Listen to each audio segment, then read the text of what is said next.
Donc, sans le savoir, c'est là où nous allons faire un petit travail, nous pouvons résister activement, discrètement, inconsciemment, résister l'idée d'aller vers cette idée de pureté et de liberté de toute idée de faute ou d'imperfection.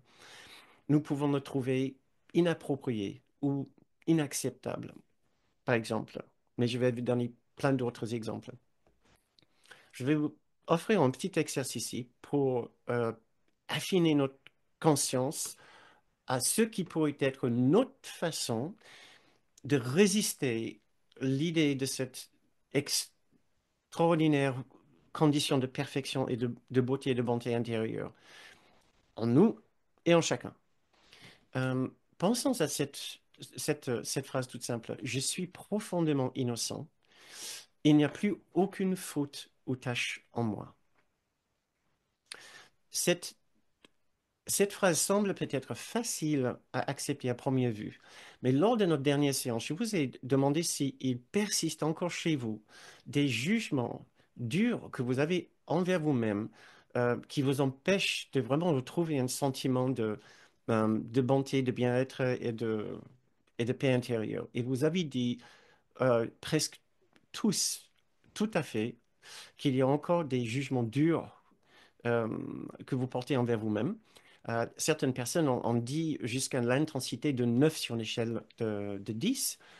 Alors, si vous avez répondu dans le positif que oui, il y a des jugements envers vous-même qui sont vraiment délétères, qui sont très handicapants, cela veut dire qu'il y a des résistances en vous à l'acceptation de cette idée que vous êtes profondément innocent. Profondément innocent. Euh, et donc, je vous invite à faire ce petit exercice pour moi, pour essayer d'identifier la nature qui prend, la forme qui prend votre résistance à l'acceptation de cette idée d'être profondément innocent, d'appartenir à cette innocence ontologique dont Jésus parle dans son cours, dans ses leçons qui parlent de notre innocence, notre impeccabilité garantie par Dieu, etc. Euh, donc, je vais répéter cette phrase. Je vais vous énoncer cette phrase, vous offrir cette phrase. Et après, par la suite, je vais vous présenter un nombre de différentes réactions négatives que nous pouvons avoir en, en essayant de vraiment accepter cette idée comme notre vérité maintenant. Voici la phrase. Je suis profondément innocent. Il n'y a plus aucune faute ou tâche en moi, plus aucune erreur ou imperfection. Ma perfection et ma sainteté sont garanties par Dieu. Jésus veut enlever toutes les barrières de notre esprit à l'acceptation de cette idée, mais nous persistons à en garder. Et ces barrières prennent la forme de nos jugements sur nous-mêmes que nous ne sommes pas encore disposés à en lâcher prise. Donc, voici l'idée très simple. Jésus nous présente une sublime idée de perfection et de sainteté, de pureté, que nous devons apprendre pour nous-mêmes, accepter pour nous-mêmes et, bien sûr, accepter pour les autres, pour d'autres personnes. Voici quelques-unes des différentes réactions négatives que nous pouvons avoir en essayant de vraiment contempler l'acceptation de cette idée. Et ce que j'ai envie de vous demander de faire, c'est, j'ai une liste de, je sais, peut-être une douzaine de différentes suggestions ici, de réactions que nous pouvons avoir. Euh, Essayez d'identifier le mot ou l'expérience qui correspond le plus à ce qui pourrait être votre raison d'expliquer pourquoi vous persistez avec vos jugements et hum, vous refusez pour l'instant d'accepter cet état extraordinaire de perfection qui est notre innocence partagée. En essayant en essayant d'adopter donc cette perfection comme le nôtre, comme une réalité, bon, nous pouvons ressentir de la tristesse. Je n'y arriverai jamais, ce n'est pas pour moi, c'est trop difficile. De la tergiversation. Je peux le faire, mais j'ai encore beaucoup d'impurités en moi. Ça va prendre encore longtemps. Je vais répéter la liste à la fin. De la honte. Je ne mérite pas autant de perfection. De la peur. C'est vertigineux. Je vais disparaître. Qui suis-je? Où suis-je? Où serais-je? Le monde s'effondrerait autour de moi si j'acceptais cette idée. De l'offense. Par quel droit est-ce que Jésus pense qu'il peut imposer cette idée de perfection sur moi? C'est moi qui décide qui je suis, comment je suis, et personne d'autre. De l'ennui. Il ne se passe rien d'intéressant dans cette conscience d'innocence. C'est bien ennuyeux.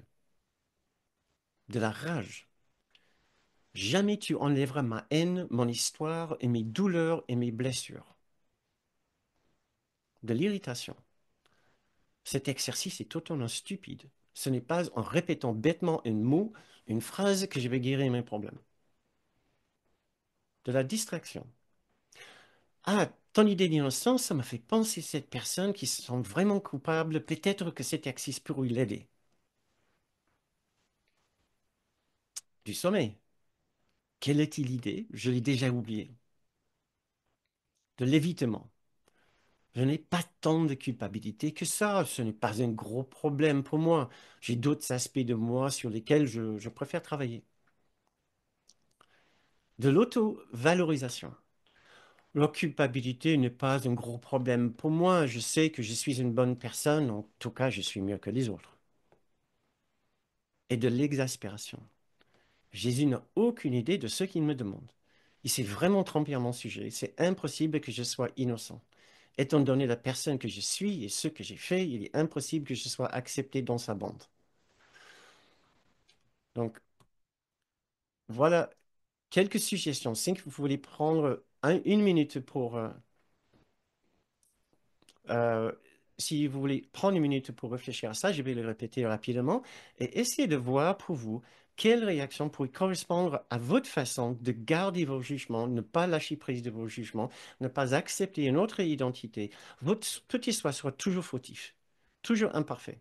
Mais qu'est-ce qui vous empêche aussi de vous tourner vers autre chose en vous qui est absolument parfait et de savoir que cette perfection cohabite ou coexiste en même temps que l'imperfection.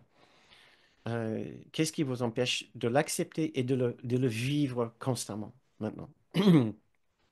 Vous pouvez mettre votre suggestion dans le fil de chat si vous voulez et je vais essayer de les lire.